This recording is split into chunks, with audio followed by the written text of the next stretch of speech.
Everyone, it's Michelle here from 3Ps, and today I wanted to share with you how I've been doing my cards. So I just want to give a quick basic, I guess, rundown or little tutorial on how I've been doing these for anyone that's getting started in card making and you just want to, quick, simple cards to start off with. This is pretty easy to do. What you will need though is some kind of basic cardstock. This is 8.5 by 11. I got this paper at Tuesday morning. So, but any cardstock will do, 8.5 by 11. And all you're simply going to do is fold it in half, this direction, giving it a nice crease. Now, if you have something to press it down with that makes the crease better, you can use a ruler or some kind of, maybe even like a butter knife if you have one or something like that. If you don't have a bone folder, I don't have a bone folder, so I'm just going to crease it with this little box cutter. It has a nice flat edge. And you're just going to open it up. And we're just going to fold it the other direction. Okay, I'm going to line up corner to corner. I'm going to press this down. Again, I'm going to crease, give it a nice press on the sides, making it a nice sharp edge. And then I'm simply going to cut this in half at the crease. Right here. And there you have it. It makes two cards. Now you could do your cards like easel style, like this, or standard this way. If you wanted to, you could cut it the other direction, and it would make for pretty long cards. So whichever way, you can get 2 cards out of one sheet of 8.5 by 11 cardstock. Now, if you don't have any envelopes laying around, like I'm sure a lot of people don't, you can use 12 by 12 paper, which is what we're going to do, which is what I'm going to show you today. Now, this is decorative paper. If you're, I made some envelopes like this with my Easter cards, and I'm not labeling them, so I don't have to worry about addresses or anything like that. These are strictly decorative envelopes. But if you were going to mail it out, oh, sorry, that was out. If you were going to mail this out, you would either need to add like an address label to the front, or you could always, have the white showing out and then let the buttons be the liner, the pattern be the liner of the envelope, and have the solid piece on the outside. Now this paper here is a little bit, it's pretty, not as thick as this cardstock here. So this decorative paper is pretty flimsy and thin. So it's not going to be as sturdy as, say, an envelope made out of like this kind of paper or thicker cardstock. But for decorative purposes, I think it's pretty cute. Now what you're going to do is you're going to want to score, get this set up here. You're going to want to score your paper on one side at 4 1/4 inches. So we're going to come in at 4 1/4 right here. And I just want something to gently, like I said, this paper is pretty thin, so I don't want to poke it through. So I'm just going to gently score this down. Now, if for some reason I did poke through, which I have done before, if I were to have tore through this, you can just use some clear packaging tape to cover that up. I mean, it is the inside. These seams, for the most part, are on the inside, and no one's going to notice. So you'll do 4 1/4 on one side, and then the other 3 sides, you're only going to come in at 3 inches. So let me score these pretty quick. Again, I don't want to poke too hard through this thin paper. But these buttons were so cute. Oh. Sometimes the pattern papers, they're so decorative, and it's like, what am I going to do with these? Alright. And the last side. And I'm just going to go completely through step by step. Not going to skip ahead, just showing you exactly how to put this together. Alright, so we've scored on all the sides, and put this away. Alright, so I don't know if you can see on this white paper here, but we have scored on all 4 sides. So I'm just going to give it a nice little press down here. Now, as you can see on this little, I don't know if you can see that, but right there, see where I accidentally pressed too hard and it cut right through the paper. You just want to be careful of that if you're using thin decorative paper. You don't want to press too hard or score too hard. Now, you know, that just happens to be on an edge, it doesn't matter. So I'm going to be cutting that off anyway. But if I were to have done it on the inside lines, like I said, you know, like say if I had tore through right here, which is this bottom inside flap, I could probably, you know, just put a little Scotch tape on a little hole, and I don't think anyone's going to notice. It's the inside of the envelope. So. Or you could, you know, make it look on purpose, and, you know, you could line it with washi tape. That would cover up any holes that were made. Alright, so we're just going to cut this away. Now, I'm not measuring these flaps out exactly. Now, you can do that. You could come in with a ruler and, you know, come in, say, a quarter inch, and then, you know, line up, you know, make this very geometrically symmetrical. But I'm just going to eyeball where I want to cut. And you want to do an angled cutout on all four corners. So it's going to kind of look like this.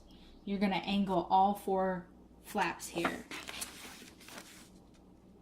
And I'm not too concerned about it being, you know, cut precisely.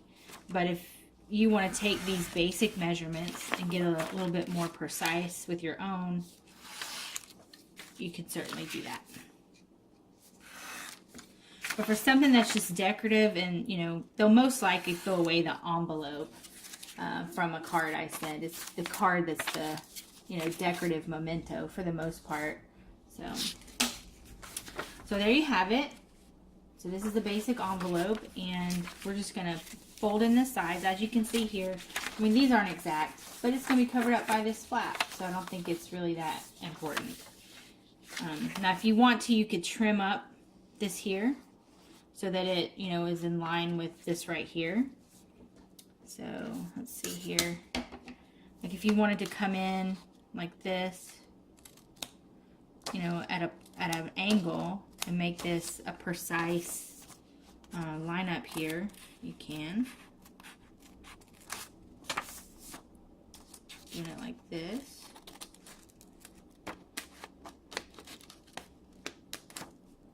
Okay, so now, you know, it'll look like that, where it's a, you know, kind of a more precise envelope fold, if you want to. You don't have to.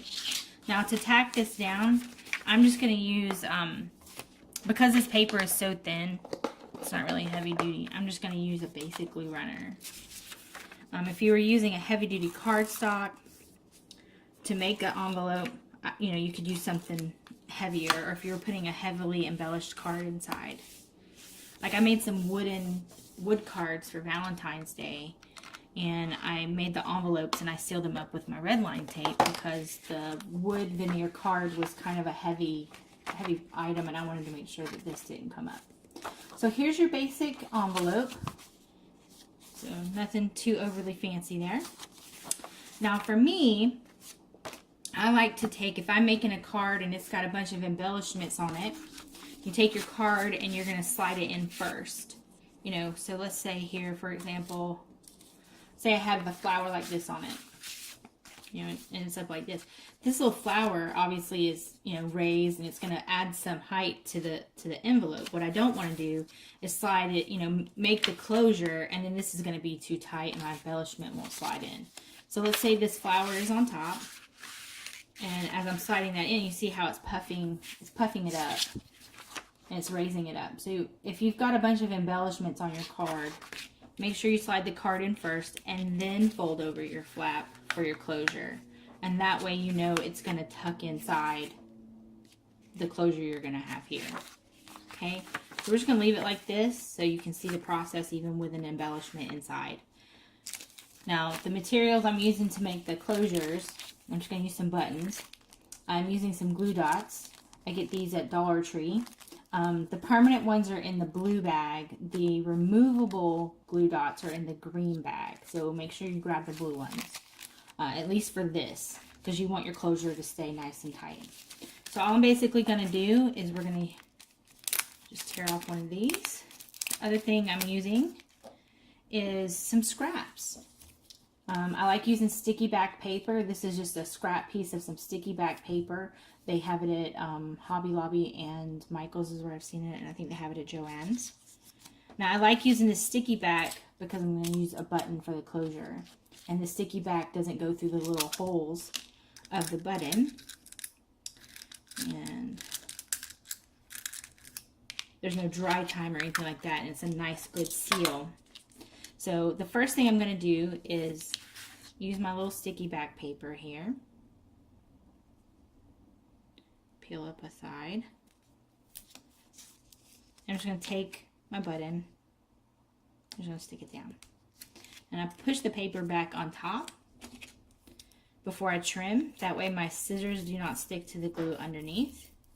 And it just cuts through the paper. Okay. So if you have any of these little scraps laying around, some sticky paper, this is a good thing to use them on.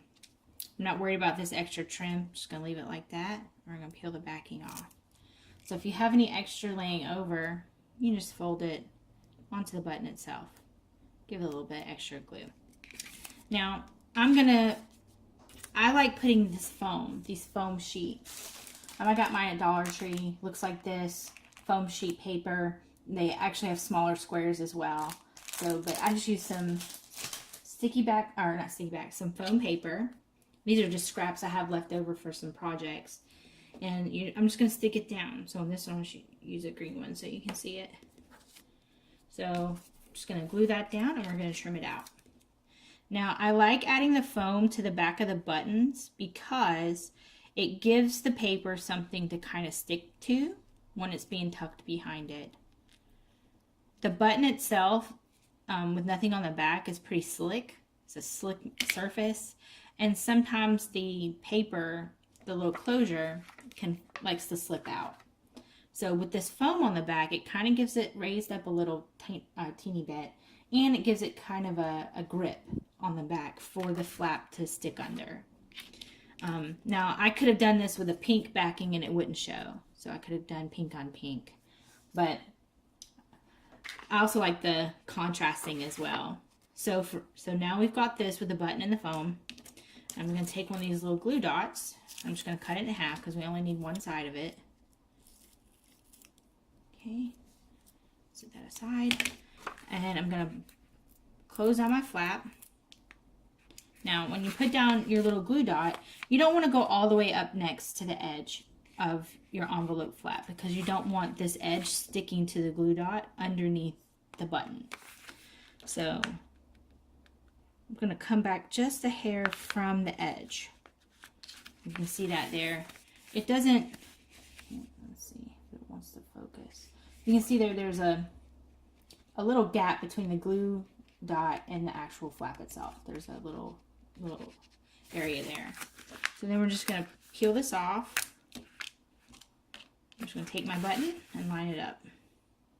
Making sure you go at least halfway over so that the flap has a nice good amount of area to tuck behind. And there you have it. So you have a little envelope and a little closure to stick it into. So you have to worry about, gluing this flap down, and then they can take their card out. And it'll fit just nicely. So there we have, there you go. So basic card, envelope tutorial here for you guys. So I hope you enjoyed today's video, and y'all have a great day. Thank you so much.